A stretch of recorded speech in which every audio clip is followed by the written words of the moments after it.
maybe not so impressive what you saw over there in Indiana, Ohio State, Indiana, Kyle McCord. Aaron, unfortunately, I was planning on watching Kyle McCord film this morning. I got a flat tire.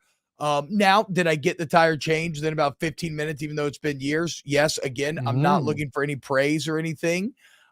Pretty manly of me, though. Pretty mechanically of me, though. But the point is, I'm going to have to lean on your film review for these McCord takes, because there's a lot of discussion as to whether or not Ohio State has a quarterback problem, which sounds fucking crazy considering they've thrown 40 plus touchdowns each of the last 5 years. Do the Ohio State Buckeyes have a QB problem?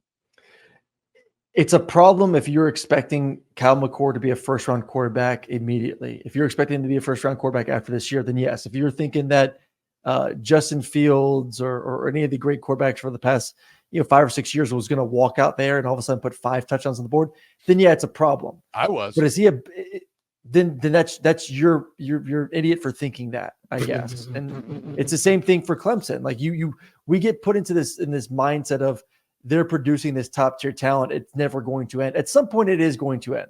Like at some point, you are just going to get just a good quarterback, just a good college quarterback. So.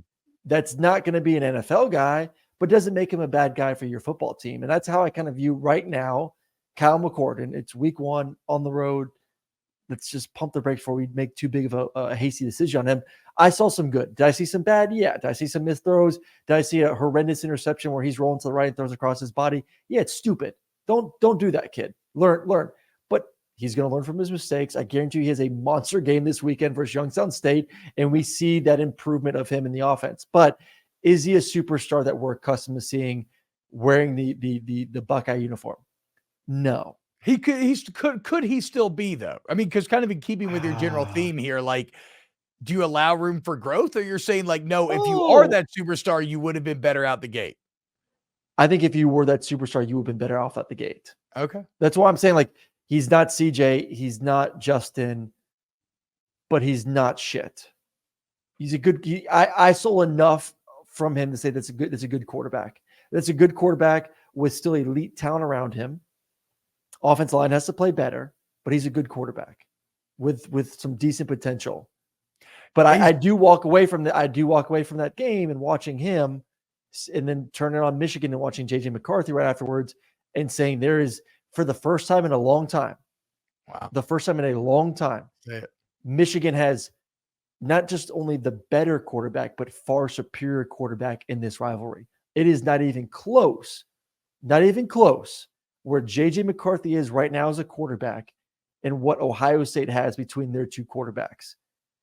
That is all I need to know for me to say Michigan 100%, give them the Big Ten championship. It's over with. If you don't have the better quarterback in that and you're already not the more physical team, you ain't going to win that football game. There's no chance in hell Ohio State beats Michigan. And so does this quote hit any differently then now, Aaron Murray? Because a lot of people clowned it this offseason when Jim Harbaugh said this. Quote, talking about J.J. McCarthy. Yeah. I think there's some comparison to Patrick Mahomes, Josh Allen. And I know there are others that have that level of talent plus at the quarterback position to do anything for their team. I base that off watching the way that Patrick Mahomes interacts with his teammates, what he says about his teammates and what they say about him. Josh Allen, what they say about him and about his teammates. That's what I see in J.J. McCarthy every single day. Now, he invoked a couple of big names there. And to be fair, he's not even necessarily talking about just football. He's talking about being a leader, interacting with teammates, all these other sorts of things. But, does that quote feel more valid here after week 1? I've never seen anyone improve arm strength as much as I saw JJ improve his arm strength from last year to this year. Okay. It was a different man. It really was. It was go back and watch the tape and the throws he made. I illustrated one of it on my Twitter, a dagger route that he threw fading to his left, pressure in his face, and threw a 20-25 yard dagger across the field on a frozen rope.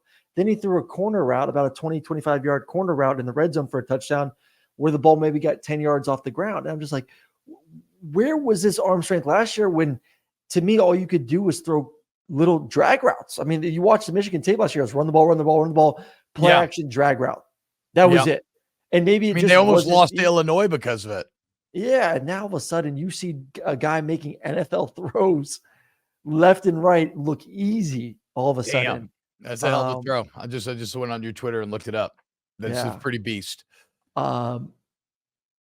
He was the missing piece. I want to see what the receivers from Michigan look like versus an elite secondary, but I no longer question JJ McCarthy. So I don't question him, his talent, his arm strength. It's now on the receivers. If this team doesn't make it to the championship, it's not because of defense. It's not because of the run game. It's not because of JJ. It'll be, can the receivers win versus a Georgia secondary? So what's interesting about this question of, to go back to the original question, does Ohio State have a quarterback problem? It's almost like, yes, but not only because of Kyle McCord, but Ohio State has a problem because Michigan does not. Yeah. Right? Like, for the first time, like you said, for the first time in forever, Michigan actually has the upper hand, the most important position of football. Last thing on the Buckeyes here. In your film review of this game, any criticism for Brian Hartline calling plays of Ryan Day? Like, could you feel anything like that, or is that hard to discern? Go back and watch it. It was crazy the amount of times flat tire that Ohio State lined up in the I formation. Like, I'm like, what am I watching here? And to Speaks me, to distrust of the quarterback. If you're listening, I gave T-Bob a little wink, wink. Yeah, my bad. I jumped in there. My bad. My bad. No, I love that you jumped in there. That's exactly. Are you trying to protect your quarterback? I've never seen that so much in Ohio State game this week. Like, what are they doing? Under center, I formation, multiple times.